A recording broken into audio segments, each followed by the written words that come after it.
kasus pencucian uangnya, saya Anda mau diinterupsi lah. Interupsi itu urusan Anda. Masa orang ngomong diinterupsi? Nantilah Pak. Saya kan tadi sudah bilang. Pakai interupsi-interupsi tidak selesai-selesai kita ini. Lalu nanti saya yang interupsi dituding-tuding lagi. Saya tidak mau. Artinya kalau begitu, misalnya saya membantah lalu di sini ada berteriak, keluar, saya keluar. Saya setiap kesini dikoroyok, belum ngomong sudah diinterupsi, belum ngomong diinterupsi. Waktu kasus itu juga, waktu kasus Sambo. Belum ngomong sudah diinterupsi, dituding-tuding, suruh bubarkan apa. Jangan begitu dong. Setiap minggu laporan kayak ini resmi. Info intelijen kepada Menko Polhukam. Misalnya ada kayak gini, saya tidak bocorkan di sana, tapi tahu besok akan ada demo di sana. Kekuatannya sekian orang, korlapnya ini. Kekuatan polisi yang diperlukan segini. Sehingga saya tidak perlu rapat tuh kecil. Oh ini serius. Itu info intelijen, masa saya tidak boleh ngomongkan gitu? Ini tidak dilarang kok. Lalu ditanya kayak copet aja. Memang siapa? Kenapa? Di periode ini ada nggak yang Markus anggota DPR? Saya tidak akan nyebut itu. Saya memberi contoh di DPR ada yang seperti itu. Enggak. Ada nggak Pak? Enggak. Saya enggak berhak, enggak wajib menjawab saudara. Kalau ada sih kita tidak lanjuti Pak. Nanti saya beritahu saudara. Pak di DPR. Sebentar, saya belum selesai. Saya kan nggak potong Pak Mahfud ngomong tadi. Saya mendengar dengan seksama apa yang disampaikan Pak Mahfud. Gantian dong. Sekarang saya ngomong. Ya. Saya kira. Oleh sebab itu, mari kita setara aja, saling buka. Itu tadi yang substansi, ya kita tunjukkan nanti datanya, ya. Tapi saya ingin bagi dua keterangan saya ini, ya. Pertama, saya ingin menegakkan soal legal standing. Bolehkah Menko Polhukam mengumumkan data pencucian uang ke publik yang kemarin dipersoalkan? Saya jawab nanti. Lalu yang kedua nanti substansi tadi yang menyangkut yang sudah tadi dijelaskan oleh Ibu Sri Mulyani, sahabat saya yang sangat baik. Saya kira salah seorang menteri yang terbaik di kabinet, sehingga harus saya bantu dengan sebaik-baiknya.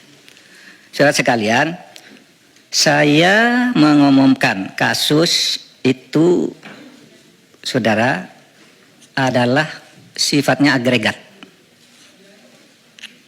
Jadi perputaran uang tidak menyebut nama orang, tidak menyebut nama akun. Itu tidak boleh. Agregat, bahwa perputaran uang dari sekian laporan itu 249 T. Agregat. Ya. Saudara, yang disebut namanya hanya yang sudah menjadi kasus hukum. Seperti Rafael, Angin Prayitno, dan mungkin ada nama yang memang sudah menjadi kasus hukum, tetapi kasus hukum pidananya. Kasus pencucian uangnya, saya Anda mau diinterupsi lah. Interupsi itu urusan Anda. Masa orang ngomong diinterupsi? Nantilah Pak. Saya kan tadi sudah bilang. Pakai interupsi-interupsi tidak selesai-selesai kita ini. Lalu nanti saya yang interupsi dituding-tuding lagi. Saya tidak mau. Artinya kalau begitu, misalnya saya membantah lalu di sini ada berteriak, keluar, saya keluar. Saya punya forum. Saya setiap kesini dikoroyok, belum ngomong sudah diinterupsi, belum ngomong diinterupsi. Waktu kasus itu juga, waktu kasus Sambo. Belum ngomong sudah diinterupsi, dituding-tuding, suruh bubarkan apa. Jangan begitu dong. Mati ya mic-nya. Pak Mahfud, kita teruskan aja dulu yang interupsi biar nanti. Oh oke, nanti ntar dibenerin. Lah tapi bisa dong. Tapi sebelah sini hidup mic-nya ini. Yalah. Silakan Pak. Amis Bakum kemarin Kalau mic-nya mati gimana saya ngomong? Ini hidup Pak Mahfud. Jangan-jangan disabotase ini. Enggak. Kalau mau buka-buka, ayolah. Di sini ada yang bisa dibuka, ada yang agregat nggak bisa nyebut nama. Kalau menyebut nama, jangan-jangan ada orang yang di sini juga. Di ruangan sana jangan-jangan orang yang ada nama sini. Tapi kalau mau buka-buka, ayo. Lah, nah ini kedengaran enggak? Kedengaran sana. Makanya, baik, ya. Saya tidak sebut nama, ya. Yang nyebut nama yang ketiga inisial bukan saya, Bu Sri Mulyani tadi. Itu nanti tanyakan ke beliau, tapi itu justru salahnya di situ. Itu. Saudara, ini ada ketentuan nih di undang-undang yang tidak boleh menyebut itu kalau menyangkut ini identitas seseorang, kemudian nama perusahaan, nomor akun dan sebagainya itu ya. Profil entitas yang terkait yang melakukan transaksi, pihak terlapor, nilai, tujuan transaksi. Nah, itu semua tidak boleh disebut. Saya tidak nyebut apa-apa, hanya nyebut angka agregat. Oke, satu. Oleh sebab itu, saya harus jawab dulu satu persatu. 3 orang nih Pak Arteria. Wah, katanya, ini bisa diancam dengan ancaman hukuman pidana 4 tahun. Karena itu lalu terpancing si Boyamin itu ngelaporin betul. Meskipun dia guyon sebenarnya. Biar yang dipanggil itu menjelaskan, katanya biar Pak Arteria. Oleh Demarte dipanggil oleh polisi. Karena ada laporan, lalu apa salahnya? Itu kata si Pak Boyamin. Begini, saudara, apa dasarnya melapor ke ketua? Loh, saya ketua, jadi dia boleh lapor, boleh saya minta. Loh, kamu kan ke Pak Harto, ke Pak Presiden, kenapa lapor ketua? Ya memang kenapa saya ketua diangkat oleh Presiden, ada SK-nya. Terus untuk apa ada ketua, ada komite?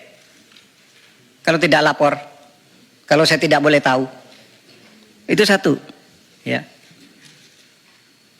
Itu bisa dihukum 10 tahun. Beranikah saudara Arteria bilang begitu kepada Kepala BIN, Pak Budi Gunawan?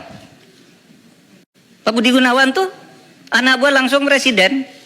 Anak buah langsung presiden dia. Bertanggungjawab presiden, bukan anak buahnya Menko Polhukam. Tapi setiap minggu laporan kayak ini resmi, info intelijen kepada Menko Polhukam. Coba saudara bilang ke Pak Budi Gunawan, Pak Budi Gunawan, menurut Undang-Undang BIN bisa diancam 10 tahun penjara. Berani enggak? Menurut pasal 44.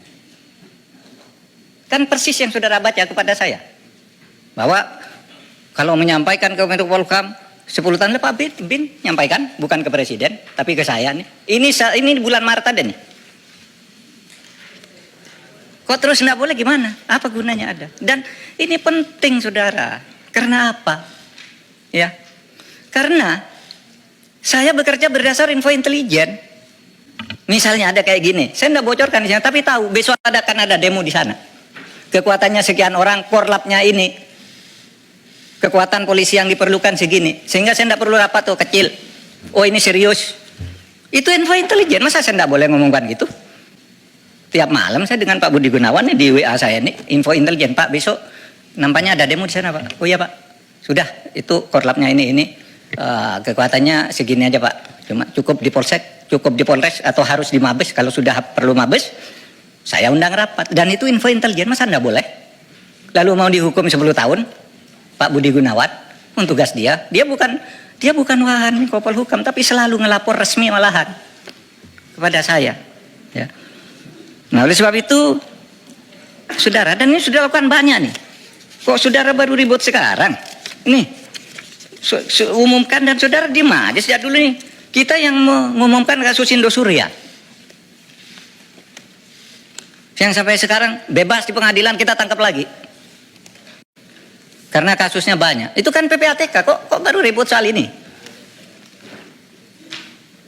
Lukas NMB ketika ditersangka ngamuk, rakyatnya turun, saya panggil PPATK, umumkan, uangnya di freeze.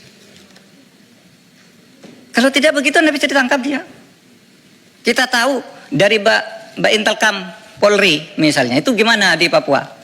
Menurut Intel, Pak, nasinya, cateringnya setiap hari turun. Itu sudah tidak ada kekuatannya. Itu kan Intel, masa tidak boleh? Nah oleh sebab itu, saudara, jangan gertak-gertak.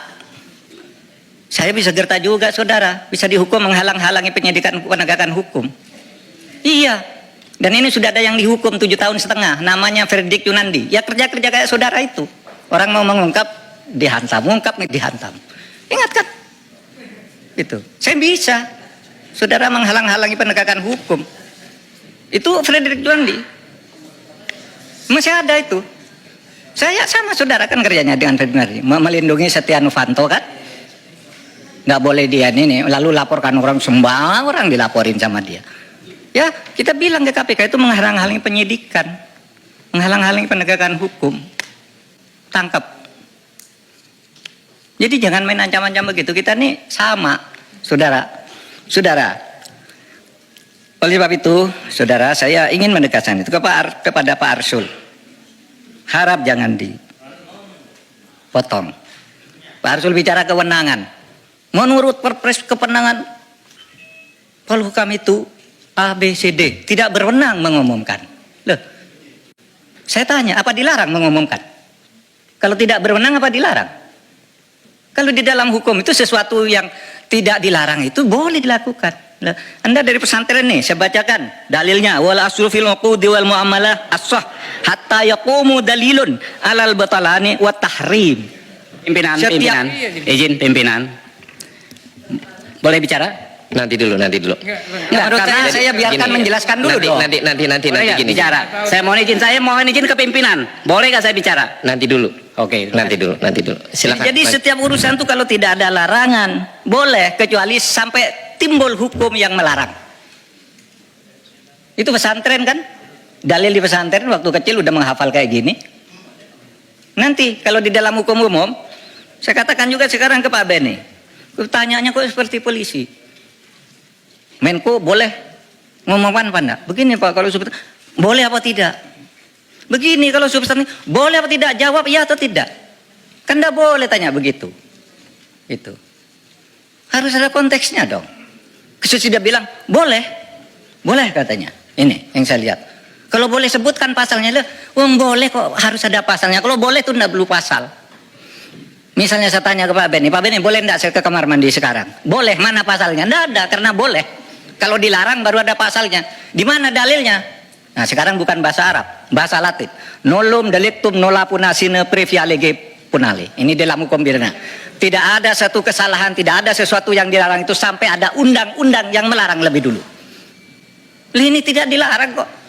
Lalu ditanya kayak copet aja. Memang siapa? Pak Mahfud. Ya. Jadi ini Pak Mahfud menjawab apa yang diungkapkan oleh Pak Arsul, Pak Arteria. Nanti habis ini Pak Beni berarti kalau gitu ya. Iya tadi sudah. Oh, udah. Iya Pak Beni yang bertanya Jadi sewenang-wenang. teman-teman, sebentar Pak Mahfud, supaya dalam rapat ini apa yang mungkin seminggu terakhir penyampaian di publik dan rapat yang kemarin sudah disampaikan oleh Komisi 3, ini Pak Mahfud menyampaikan juga klarifikasi Iya tentang dong. terkait apa yang sudah teman-teman ungkap. Jadi berikan ruang Pak Mahfud untuk mengklarifikasi. Nanti setelah Pak Mahfud menyelesaikan, teman-teman silakan untuk menyampaikan hal terkait apa yang disampaikan Pak Mahfud. Silakan Pak Mahfud. Ya, saya kira sudah begitu aja. Ya. Nah karena sering di DPR ini aneh. Kadang-kadang marah-marah gitu, nggak taunya Markus dia. Marah ke Jaksa Agung, ngomong itu, nantinya datang ke kantor Kejaksaan Agung titip kasus. Pimpinan mohon dicatat ya. Saya interupsi pimpinan. Interupsi pimpinan. Saya kira ini Silakan, tidak Pak. relevan. Silakan, Interupsi Pak. pimpinan. Ya. Silakan Pak Habib. Apa? Saya kebetulan pimpinan Silakan, Mahkamah silakan. Kehormatan Dewan. Pimpinan. Ini konten Saya minta parlemen Pak ini. Mahfud. Apa memang benar ada data yang soal Markus anggota DPR? Disampaikan saja sekarang. Nanti Saya sampaikan sekarang. lanjuti. Ya. Disampaikan saja. Ingat peristiwa di Kampung Maling, Ustadz di Kampung Maling. Saya kira saya sama Pak Beni masih ada di sini. Ya. Kan saya tadi nyebut DPR, nggak nyebut saudara. Pada waktu itu, Jaksa Agung Abdurrahman Saleh dicecar habis-habis, ditanya seperti ini. Dibilang, Bapak ini seperti Ustadz di Kampung Maling. Bapak baik, tapi di lingkungan Bapak jelek. Ya kan ingat kan? Itu tanggal 17 Februari 2002. Berarti bukan di periode ini Pak Mahfud. Bukan. Oh, bukan kewenangan saya. Ya, tapi lihat fenomenanya. Nanti Oke. saya tunjukkan. Alhamdulillah. Ya. Tahu-tahu apa enggak? Sidangnya Di periode ini ada enggak? Kenapa? Di periode ini ada enggak yang Markus anggota DPR? Saya tidak akan nyebut itu. Saya memberi contoh di DPR ada yang seperti itu. Enggak. Ada enggak, Pak? Enggak, saya enggak berhak, enggak wajib menjawab saudara. Kalau ada sih kita tidak lanjuti, Pak. Nanti saya beritahu saudara. Sekarang Pak jangan nanti Pak. Kalau Enggak. sekarang ada datanya enggak. Enggak. Nggak mumpung terbuka. Enggak, saya terbuka sekarang. Waktu itu Pak Jaksa Agung tahu enggak? Yang Nah, marah waktu- itu ada. Periode waktu itu, yang periode sekarang ada atau tidak? Pak Habib, begini, teman-teman Pak Mahfud untuk menyelesaikan. Sebentar, Pak pimpinan. Ini juga nggak bisa dibiarkan terlalu jauh begini. Ini kan Nggak, pimpinan yang ganti seharusnya- nih, pimpinannya ganti. Sebentar. Ini gini. Pimpinan ganti. Teman-teman, Saya teman-teman. Yang bener, Ron. Teman-teman. Lu ingetin, Ron. Lu yang bener, Ron. Dari saya selesaikan dulu saya ya. Ya, seharusnya pada kesempatan pertama Pak Mahfud menjelaskan semua hal yang Pak Mahfud jelaskan di media terkait dengan 300 triliun itu. Bukan menjawab satu persatu apa yang terjadi antara Komisi 3 dengan PPATK dalam rapat beberapa hari yang lalu, kan gitu. Itu Pak Mahfud juga pernah di DPR, kan Pak Mahfud tahu bagaimana dinamika yang terbangun dalam rapat-rapat di DPR. Sebentar, saya belum selesai. Saya kan nggak potong Pak Mahfud ngomong tadi. Saya mendengar dengan seksama apa yang disampaikan Pak Mahfud. Gantian dong. Sekarang saya ngomong. Ya, Iya. saya kira kalau Pak Mahfud melakukan cara seperti yang kita dengarkan tadi, kan Pak Mahfud menjudgment teman-teman. Lepas dari itu benar salah itu nanti kita bisa uji. Tetapi rapat kita hari ini bukan untuk itu. Rapat kita hari ini untuk mengklarifikasi kontroversial yang sudah terlanjur berkembang di masyarakat terkait dengan 300 triliun itu. Tidak satu pun poin dari awal Pak Mahfud menyampaikan penjelasan Pak Mahfud dalam rapat ini yang terkait dengan soal itu. Satu-satu Pak Mahfud mengomentari jalannya rapat antara kami dengan PPATK, khususnya yang disampaikan oleh Terry, yang disampaikan oleh Saudara Arsul dan Saudara Beni. Ini kan jadi lari dari maksud dan tujuan rapat kita pada hari ini. Oke. Dan pimpinan juga punya kewenangan untuk menjaga lalu lintas rapat ini agar berlangsung sesuai dengan apa yang kita inginkan, gitu loh. Saya kira itu. Saya belum berkomentar terlalu jauh, tapi kira-kira rapat ini harus berjalan sesuai dengan tata tertib yang berlaku di DPR. Terima kasih Pak Mulfahri. Pak Mulfahri dan teman-teman, namanya kita mengundang rapat yang bersangkutan sebagai Ketua Komite Nasional dengan kontroversi yang ada. Tapi kalau akhirnya yang bersangkutan menjelaskan dulu dengan apa yang terjadi, dengan mengklarifikasi yang terjadi belakangan terakhir, tidak salah sebenarnya. Nanti kalau selesai dia mengklarifikasi Pak Menko, baru kita tangkepin Pak, supaya apa yang menjadi klarifikasi Pak Mahfud ini bulat. Bukan berarti nanti interupsi. Mau kapan selesai Pak? Mau 2 hari? Pak Arteria tadi udah suruh ganti saya sebagai pimpinan. Ini lagi di luar jalur. Kan kita lagi mendengarkan dulu ketua komite menjelaskan Pak, supaya terungkap. Mau rapat 7 hari nggak apa-apa, asal ungkapan dari ketua komite apa yang menjadi kontroversi ini terbuka secara publik dengan teman-teman. Nah, kiranya untuk jangan salah mengartikan, Pak Mahfud ini menyampaikan ungkapan, masa nggak dikasih ruang seorang ketua komite atas kontroversi yang ada. Ini kan permulaan. Nah, begitu ya. Nah, lanjut Pak Menko, supaya jangan ada nanti seolah-olah pimpinan tidak memberikan satu keputusan tegas. Oke Pak Mahfud, silakan Pak Mahfud. Baik, saudara, tadi kan saya sudah sampaikan. Saya akan punya 2 bagian di sini. Satu, saya menjawab pengadilan terhadap Ketua PPATK kemarin yang saya tidak bisa hadir. Bukan tidak bisa hadir, saya sudah siap hadir, tapi jadwalnya diubah.